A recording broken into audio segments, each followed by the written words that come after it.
Belly లలిత. Belly లలిత అనగానే తెలంగాణ కోసం జీవితం అర్పించిన సామాజిక విప్లవకారిణి, గాన కోకిల అయిన బెల్లి లలిత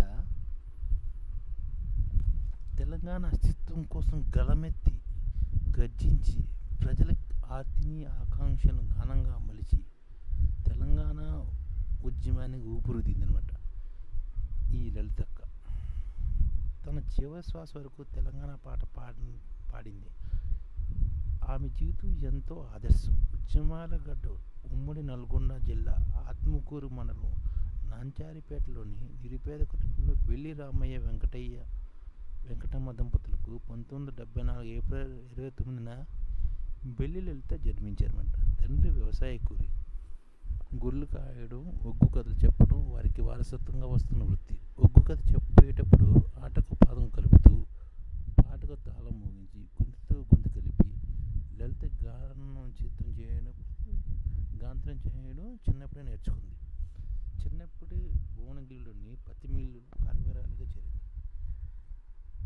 కార్మికురాలిగా పనిచేస్తూనే అక్కడి సమస్యలపై కొట్లాడి కూలీలకు ప్రయాణించింది. సిఐటిలో చేరి తన పందాకు అది సరైనది కాదని అందులోంచి బయటకు వచ్చి నిజమైన ఉద్యమ కార్యాచరణ ఎన్నుకుంది. భువనగిరిలో సాహితీ మిత్రమండలి ప్రారంభించి తన కార్యక్రమాలతో ప్రత్యామ్నాయ సాహిత్య రాజకీయ కృషిని చేసిందనమాట. ఒక పక్క కూలి పని చేస్తూ కుటుంబాన్ని సాగుతూ మరొక పక్క సామాజిక ఉద్యమాల్లో పాటలు పాడేది లలిత. ప్రత్యేక తెలంగాణ ఉద్యమం ద్వారా లలితకు క్రియారాశిగా అడుగుపెట్టింది.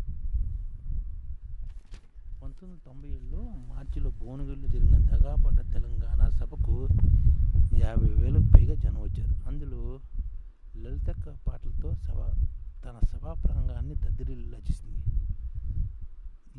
ఈ బహిరంగ సభ ద్వారా ఆమె తెలంగాణ నిదానానికి జీవం పోసి ఉద్యమకారుల ఆశలు చిగురింపేలా చేసిందన్నమాట. పాటే జీవితంగా ఎంచుకున్న లలిత తెలంగాణ పాట క్యారఫట్టస్ అయింది. తన పాటలతో లక్షలాది జనాన్ని ఉర్రెత్తించింది. దీంతో తెలంగాణ అంతటా లలితక్క పేరు మారుమోగింది. తెలంగాణ ప్రజలంతో ప్రేమగా లేడీ గద్దర్, నైటాంగిల్ ఆఫ్ తెలంగాణ, గాన కోకిల అని బిరుదులు ఇచ్చారన్నమాట. పాట తీరుడుగా ఉన్నన్ని రోజులు ఏం కాలే. ఎప్పుడైతే పాట అస్థిరత్వం కోసం ధిక్కారస్వరం వినిపించిందో రాజ్యం వెనులో వణుకు పుట్టించింది. ప్రత్యేక తెలంగాణ డిమాండ్ ఊర్తిని ఎదురుపడుతుంటో నాటి ప్రభుత్వానికి కంటి మీద కొనుకు లేదు. అందులోనూ రాష్ట్రంలో హోంమంత్రి ఇలాగా ఈ భువనగిరి నుంచి ఎమ్మెల్యే టికెట్ ఇచ్చే ప్రతిపాదనలు రావడంతో కొందరికి కంటగింపుగా మారిందట. అంటే ఈవిడ హోంమంత్రి లాగా భువనగిరిలోనే ఎమ్మెల్యే టికెట్ తీసుకునేంత వరకు ఎదిగిపోయింది. ఈ పాటకు ఈ బెల్లక్క పాటకు పాడి కట్టాలనుకున్న రాజ్యం బెల్లక్కను 26 మే 1999న 17 ముక్కలుగా హత్య చేయించిందని కొంతమంది అంటారు. అంటే ఈవిడ్ని 15 ముక్కలుగా నరికేశారనమాట. మే 26, 1999. పాటకు మరణం లేదు. పాట నిరంతరం ప్రవహిస్తుంది. లలితకి పోరాటం తెలంగాణ సాధించడానికి దోహదం చేసిందని జోహార్ బెల్లి లలితక్క అని కొంతమంది ఈరోజు కూడా కీర్తిస్తున్నారు. అంటే ఈవిడ చనిపోయి దాదాపుగా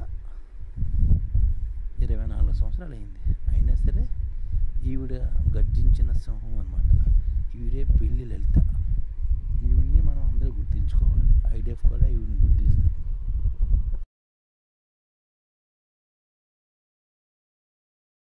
ఈ ఛానల్ ముఖ్య ఉద్దేశం ఏంటంటే మన తెలుగు రాష్ట్రాల్లో 1 కోటి మందికి సంఘటిత రంగాల్లో ఏ విధంగా ఉద్యోగాలు ఇవ్వవచ్చు, కనీస నెల జీతం 30,000 వరకు ఏ విధంగా ఇవ్వవచ్చు, ఏ విధంగా చేస్తే ఉద్యోగాలు సృష్టించబడతాయో వివరిస్తూ ఈ ఛానల్ వీడియోలు వస్తాయి.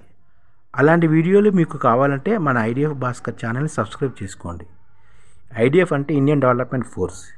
ఈ వీడియోలు చూసిన తర్వాత మీకు నచ్చితే లైక్ చేయండి, మీ ఫ్యామిలీ మెంబర్స్కి షేర్ చేయండి, మరియు మీ ఫ్రెండ్స్కి షేర్ చేయండి. Thank you. నమస్కారం.